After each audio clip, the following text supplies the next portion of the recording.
Guys, welcome to my cooking channel. આપણે આગલા દિવસે કાં પાઉની આઈટમ બનાવી હોય કાં બ્રેડની આઈટમ બનાવી હોય છે, તો તેમાંથી 2-3 પાઉં પડ્યા રહેતા હોય છે. તો તે 2-3 પાઉં આપણે કાં તો ફેંકી દેતા હોય છે, કાં પછી એને કોઈ યુઝ કરતા નથી અને આપણે કોઈ બીજાને આપી દેતા હોય છે. તો આજે હું તમને બ્રેડમાંથી જ, તે પાઉંમાંથી જ એક નવી અને એક યુનિક રેસીપી શીખવાડીશ. તો વિડીયોના અંત જરૂરથી જોશો. તેના માટે સૌપ્રથમ આપણે આવી રીતના બ્રેડ લઈશું. બ્રેડને આપણે મીડિયમ સાઇઝની કટ કરીને લઈ લઈશું. અહીં આપણે બ્રેડના ટુકડાને બહુ મોટા પણ નહીં રાખીએ અને બહુ એકદમ નાના પણ કટ નહીં કરીએ.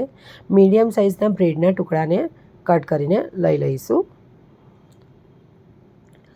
આ વાનગી તમે એકવાર જરૂરથી બનાવજો, ખૂબ જ સરસ બને છે અને તમારા ફેમિલી ફરીથી આ જ વસ્તુ બનાવવાની ડિમાન્ડ કરશે. હવે તેના માટે આપણે સૌપ્રથમ એક પેન લઈશું. પેનમાં આપણે 2 ચમચી ઓઇલ લઈશું.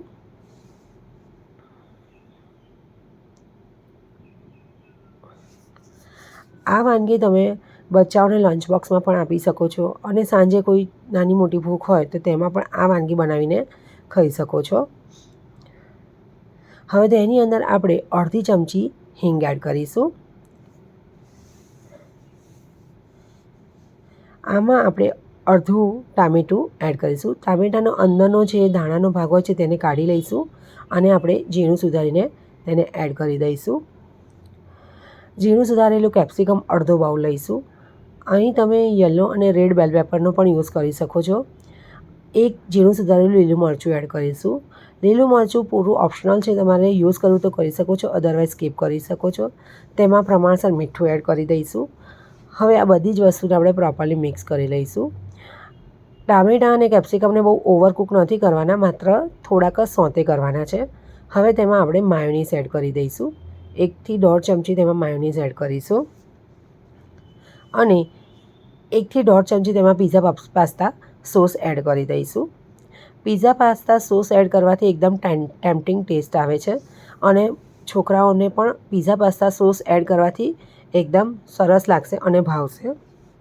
હવે તેની અંદર આપણે જે બ્રેડના સ્લાઇસ કરીને રાખી છે તે પણ તે બધી એડ કરી દઈશું અને હવે આ બધી જ વસ્તુને આપણે પ્રોપરલી મિક્સ કરી લઈશું, જેનાથી બધો જ મસાલો બ્રેડની ઉપર પૂરી રીતે કોટ થઈ જાય તે રીતે આપણે પ્રોપરલી મિક્સ કરી લઈશું.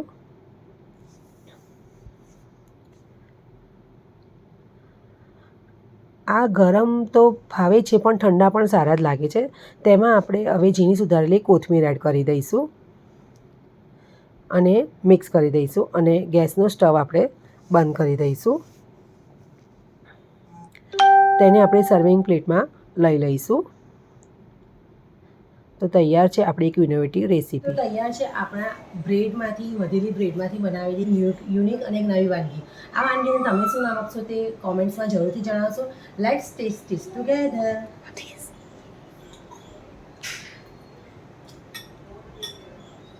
એકદમ ફાઇન લાગે છે અને આની અંદર આપણે જે પિઝા પાસ્તા સોસ ને એ એડ કર્યો છે તેનાથી એકદમ યુનિક ટેસ્ટ લાગે છે. તમે એકવાર આને જરૂરથી ટ્રાય કરશો. જો તમને મારી રેસીપી ગમે તો લાઇક એન્ડ શેર જરૂરથી કરજો અને મારી યુટ્યુબ ચેનલ કુક વિથ એકતાને સબસ્ક્રાઈબ જરૂરથી કરજો. Thanks for watching. બાય.